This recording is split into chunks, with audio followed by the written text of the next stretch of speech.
بسم الله الرحمن الرحيم. اهلا بكم اعزائي المشاهدين. معانا النهارده خبر عن نادي بيشا السعودي. نادي بيشا السعودي ونادي سعودي من محافظه بيشا، تاسس عام 1380 هجريا على يد مجموعه من شباب بيشا، ويعد من اقدم انديه المنطقه الجنوبيه للنادي. مجموعه من الالعاب منها القدم والطائره وكره اليد والعاب القوى. انجب النادي مجموعه من اللاعبين المشهورين، امثله فهد الهريفي في النصر، وحسين البيشي في الهلال، وتركي زياد في الهلال، ومشيب زياد في الاهلي، وعلي عايض في الاهلي، وحامد البيشي في الهلال. الاسم بالكامل نادي بيشا الرياضي. الاسماء السابقه نادي النخيل، تاسس عام 1380 هجريا. اسم الملعب بيشا في السعوديه.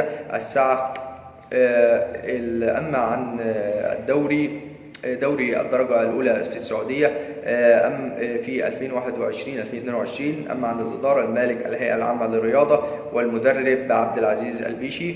بشكركم أعزائي المشاهدين، وأتمنى دايما إن أنتم تتابعونا باستمرار وتشتركوا في القناة وتفعلوا زر الجرس عشان يوصلكم منا كل جديد وحصري.